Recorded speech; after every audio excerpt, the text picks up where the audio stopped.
నమస్తే. Voice of values YouTube ఛానల్కి స్వాగతం. రాచరికాలు పోయాయి, రాజులు పోయారు, రాజ్యాలు పోయాయి. ఓటుకి ప్రాధాన్యత పెరిగినటువంటి రోజులివి. ప్రజాస్వామ్య దేశంలో ఓటుతో గెలిచిన వాడే నాయకుడు.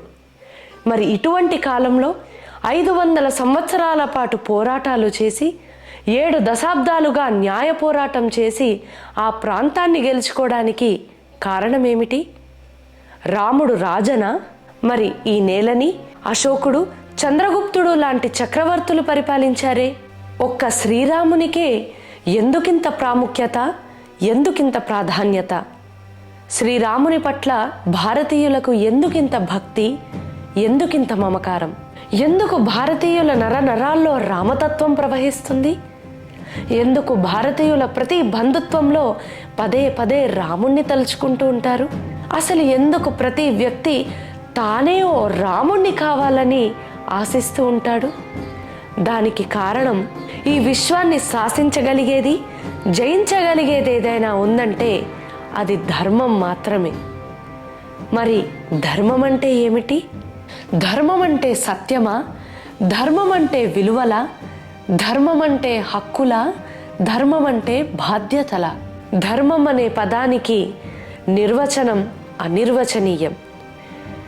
దాన్ని వ్రాతపూర్వంలో రాయాలంటే ఎన్ని గ్రంథాలైనా సరిపోవు. మాట రూపంలో చెప్పాలంటే ఎన్ని యుగాలైనా సరిపోదు.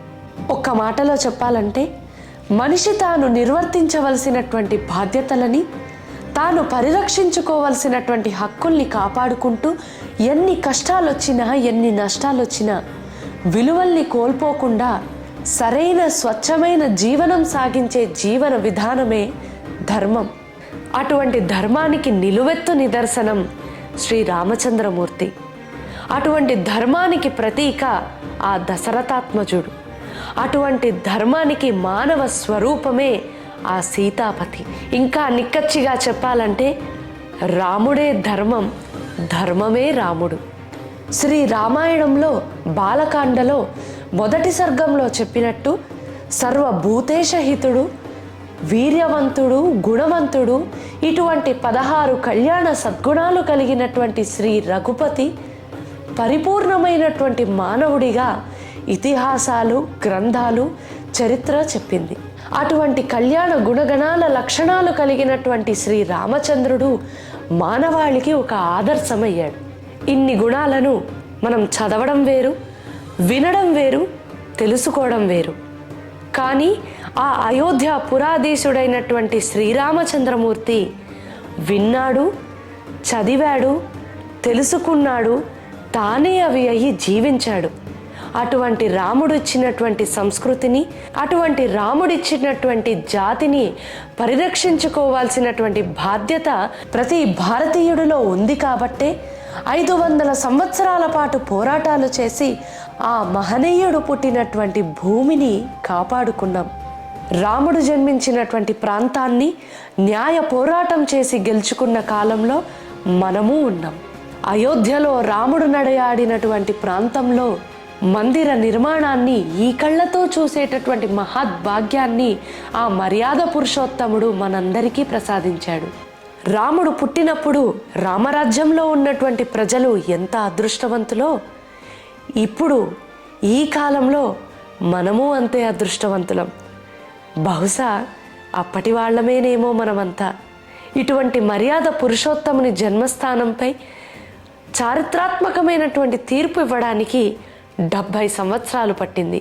భారత రాజ్యాంగం ప్రసాదించినటువంటి సెక్యులరిజం అంటే లౌకిక వాదానికి ఎటువంటి గౌరవ భంగం కలగకుండా, సున్నితమైన ఈ విషయాన్ని రాజ్యాంగం కల్పించినటువంటి ప్రాథమిక హక్కులకు ఉల్లంఘన జరగకుండా శోధించి, పరిశోధించి, శ్రమించి వెలువరిచిన ఈ చారిత్రాత్మక తీర్పు రావడానికి ఎందరో న్యాయమూర్తులు, న్యాయవాదులు, పురావస్తు శాఖ నిపుణులు, చరిత్రకారులు, ఆధ్యాత్మిక నిపుణులు అందించినటువంటి సేవలు, మరి విదేశీ యాత్రికులు రచించినటువంటి గ్రంథాలు, పురావస్తు తవ్వకాల్లో దొరికినటువంటి సాక్ష్యాలు, చరిత్రకారులు అందించినటువంటి నివేదికలు, ఆధ్యాత్మికవేత్తలు చెప్పినటువంటి హిందూ సంబంధిత వేదాంగాలు ఒకెత్తైతే, మహమ్మదీయ సోదరులు సాక్ష్యాధారాలతో కూడిన సహకారం కారణభూతమైంది. భారత రాజ్యాంగంపై, భారతీయ న్యాయ వ్యవస్థపై గౌరవం ఆకాశాన్ని తాకింది. దేశ అత్యున్నతమైనటువంటి న్యాయస్థానమైన సుప్రీంకోర్టు పరిగణించినటువంటి సాక్ష్యాధారాల్లో మొదటిగా ట్రావెలాగ్స్ గురించి ఈ వీడియోలో నేను మీకు తెలియజేస్తాను. ట్రావెలాగ్స్ అంటే ఒక యాత్రికుడు దేశాలు తిరుగుతూ తను చూసినటువంటివి, ఆ సంస్కృతి గురించి తను తెలుసుకున్నటువంటి విషయాల్ని వ్రాతపూర్వంలో ఒక యాత్రా గ్రంథంలో నిర్బంధించడమే ట్రావెలాగ్స్ అంటారు. అటువంటి ట్రావెలాగ్స్లో మొదటిది జోసెఫ్ టైఫన్ హెల్లర్ అనేటటువంటి వ్యక్తి అతని పుస్తకమైనటువంటి డెస్క్రిప్షన్ హిస్టరీ జాగ్రఫిక్ డెల్ ఇండియా అనేటటువంటి పుస్తకంలో అయోధ్యలో ఒక ఆలయాన్ని కూల్చివేసి మసీదు నిర్మాణం జరుగుతుందని పేర్కొన్నారు. ఇక రెండవ యాత్రా గ్రంథానికి వస్తే రాబర్ట్ మార్టిన్ అనేటటువంటి Anglo Irish author history, antiquities, topography and statistics of eastern India అనేటటువంటి అతని గ్రంథంలో మసీదుకి కావాల్సినటువంటి స్తంభాలను పూర్వం ఆలయానికి చెందినటువంటి బ్లాక్ స్టోన్తో నిర్మిస్తున్నారు అని రాయడం జరిగింది. మూడవ పుస్తకం విలియం ఫించ్ అనేటటువంటి వ్యక్తి ఎర్లీ ట్రావెల్స్ ఇన్ ఇండియా అనేటటువంటి పుస్తకంలో రామచంద్రుని కోట కూల్చివేత జరుగుతుందని రాశారు. ఇక నాలుగవది ఇంపీరియల్ గెజెటర్ ఆఫ్ ఇండియా గెజెట్ రికార్డ్స్లో కూడా బాబర్ ఒక మసీదుని నిర్మిస్తున్నట్టుగాను, ఒక టెంపుల్ని ధ్వంసం చేసి దానిపైన కడుతున్నట్టుగాను రికార్డ్ చేయడం జరిగింది. ఇక ఐదవది అబ్దుల్ ఫజల్ అనేటటువంటి మహమ్మదీయుడు ఐన్ ఈ అక్బరీ అనేటటువంటి పుస్తకంలో హిందువులు చైత్రమాసంలో అయోధ్య నగరంలో రామ జన్మస్థానమైనటువంటి ప్రదేశంలో సరయూ నది తీరాన చైత్రమాసంలో పూజలు నిర్వహిస్తారని, ఆ పూజలో ఒక భాగంగా ఆలయం చుట్టూ పరిక్రమణ చేస్తారని రాయడం జరిగింది.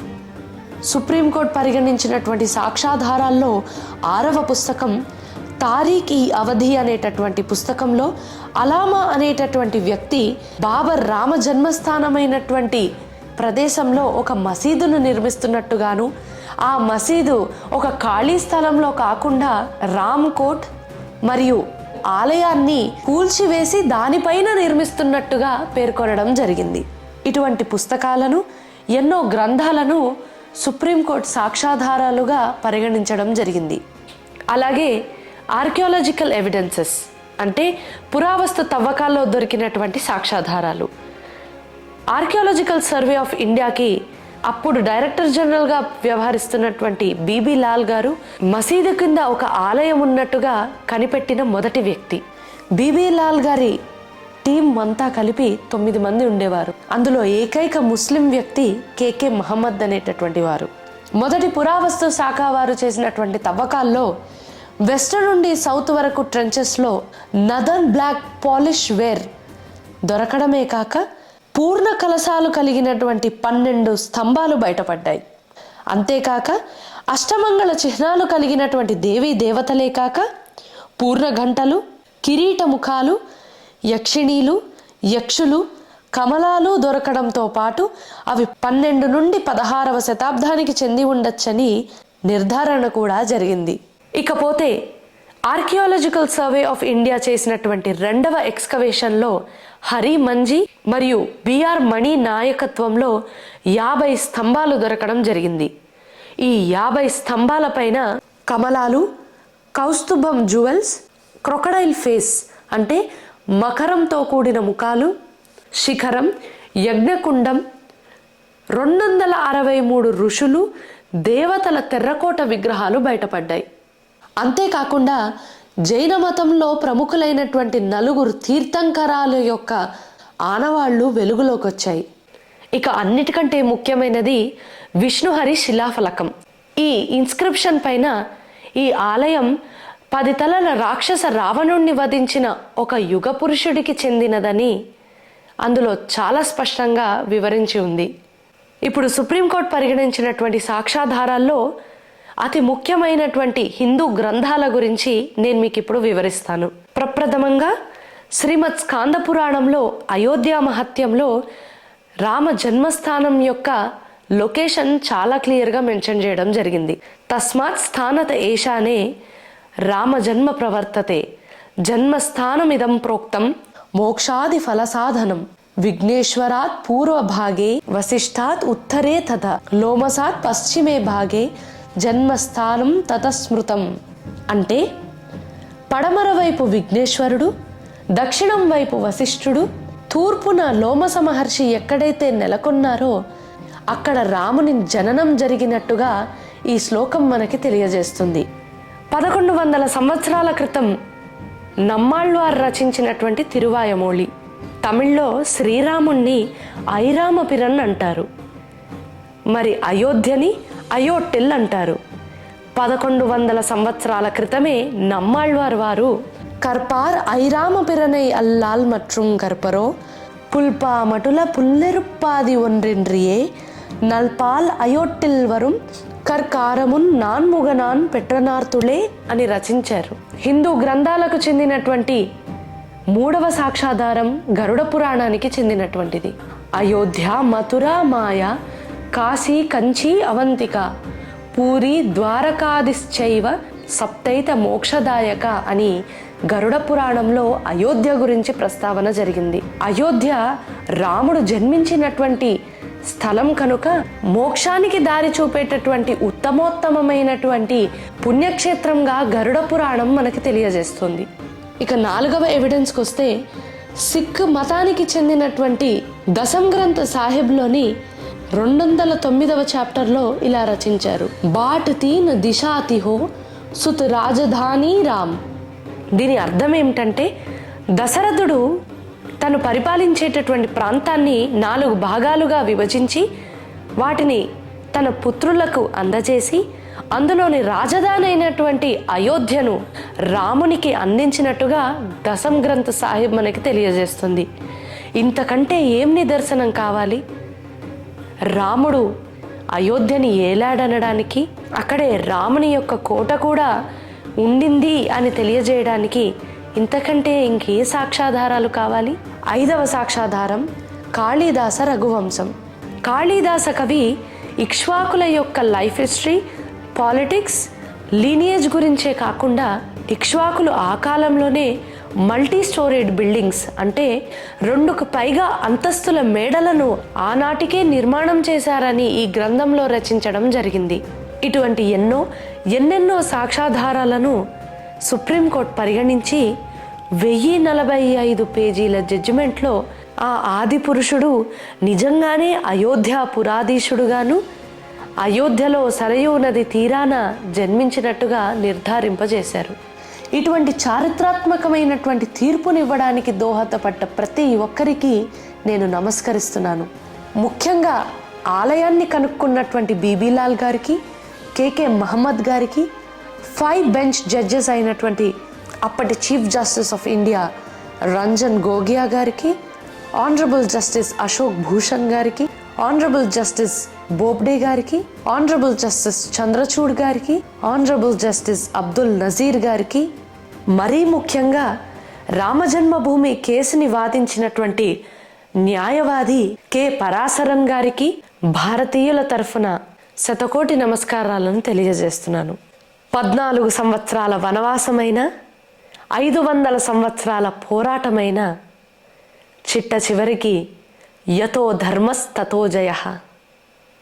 ఎక్కడైతే ధర్మం ఉంటుందో అక్కడే గెలుపు ఉంటుంది. రామ జన్మభూమి మందిర నిర్మాణానికై ఉడతా భక్తిగా 1000 పేజీల జడ్జిమెంట్ చదివి అందులో చాలా ఇంపార్టెంట్ విషయాల్ని మీకు తెలియజేశాను. మరి రాముని పట్ల మీ ఉడతా భక్తిని చాటుతూ ఈ వీడియోని లైక్ చేయండి, మీకు తెలిసిన వారికి షేర్ చేయండి. న్యాయ వ్యవస్థ 50 సంవత్సరాల పాటు రామజన్మభూమి కేసులో ఎంత రీసెర్చ్ చేసిందో, ఎన్ని సాక్ష్యాధారాలను పరిగణంలోకి తీసుకుందో వాళ్ళకు కూడా తెలియజేయండి. ఇటువంటి మరిన్ని విషయాలు తెలుసుకోవడానికి వాయిస్ ఆఫ్ వాల్యూస్ యూట్యూబ్ ఛానల్ని సబ్స్క్రైబ్ చేసుకోండి. జై శ్రీరామ్.